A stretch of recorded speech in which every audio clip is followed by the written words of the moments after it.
Assalamualaikum warahmatullahi wabarakatuh. Bertemu kembali dengan channelnya Ibu Wiwin. Walk, walk, wow. Oke guys, kali ini saya akan membahas mengenai eh, cara membeli rumah. Judulnya membeli rumah dari hasil keuntungan dagang. Nah, kebetulan ini adalah pengalaman seorang kenalan saya ya guys ya. Tapi sebelumnya saya minta maaf kalau seandainya suara hujan di luar masuk ke dalam video saya, karena saat saya merekam video ini pas lagi cuaca atau keadaannya lagi hujan gitu. Nah, ini adalah pengalaman kenalan saya ya guys. Waktu itu saya punya kenalan. Nah, terus kita ngobrol-ngobrol atau sharing. Karena ketika itu saya main ke rumahnya. Nah, dia itu adalah seorang pedagang mainan, guys. Nah, ternyata saya mengaguminya atau merasa gimana ya? Merasa kaget gitu. Maksudnya merasa kagum gitu. Karena dari hasil dagang pun dia bisa membuat rumah atau membeli tanah dan membangun rumahnya. Jadi ketika saya tanyakan, ternyata dia itu lulusan SMP guys. Dia tidak melanjutkan ke SMA karena faktor biaya. Dia setelah lulus SMP, dia mengikuti kakaknya berdagang mainan. Berdagang mainannya misalkan di TK, di SD, di madrasah, di tempat sekolah-sekolah kayak gitu guys. Ketika itu dia ikut-ikutan kakaknya dulu kan guys. Setelah dia terbiasa, akhirnya dia membuat roda sendiri untuk berdagang mainan. Dia berdagangnya ternyata dari pagi guys, jam 7 dia udah mulai dagang di PAUD, dagang di TK, dagang di SD negeri, di madrasah, dan dia pulangnya sekitar sampai jam 7 malam. Dan dia makannya di luar guys, tentunya dia makan di luar ya. Dia penghasilannya dari pagi sampai jam bubaran anak-anak pengajian di masjid itu jam 7 malam, dia itu penghasilannya 100.000 sehari. Menurut cerita dia, dari 100.000 itu dia sisihkan untuk menabung 50.000. Jadi yang 50.000-nya buat uang makan dia. Dia menabung 50.000 sehari ya guys. Sampai sebulan dia mendapatkan 1,5 juta. Setelah sebulan dia tabungkan di tabungan reguler sampai sekitar mencukupin uangnya untuk dimasukkan ke deposito. Nah, ketika itu dia bilang, kebetulan katanya di Jalan Suci ada tanah yang mau dijual katanya. Jalan Suci itu Kota Madia Bandung ya guys. Cuman kebetulan saat itu ada di dalam gang ada kaplingan tanah yang dijual dan kebetulan murah gitu guys.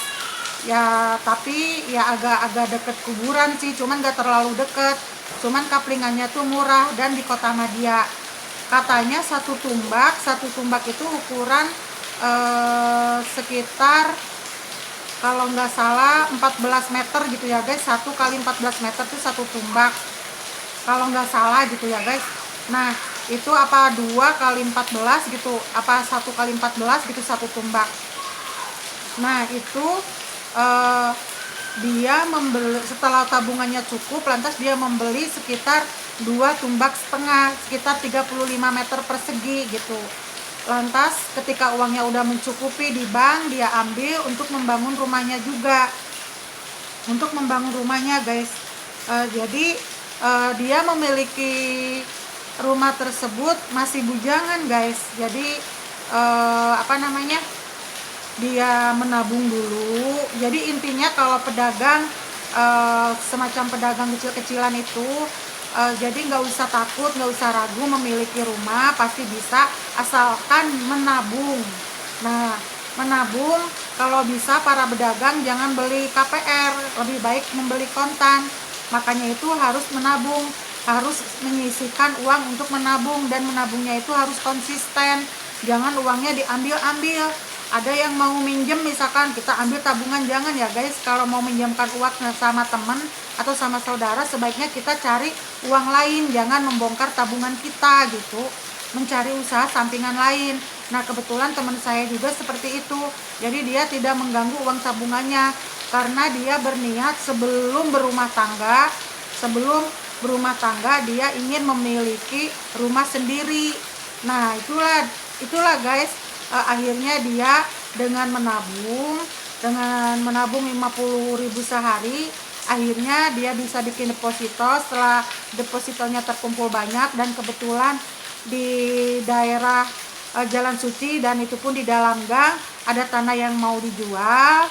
Nah itu lantas dia beli dan membangunnya, dan dia membelinya itu sekitar 2,5 tumbak itu, maaf ya guys saya baca takut salah. Dia membelinya sekitar 2,5 tumbak dengan harga 5 juta, 12.500.000 tanahnya. Lantas membangun rumah sederhananya 35 juta.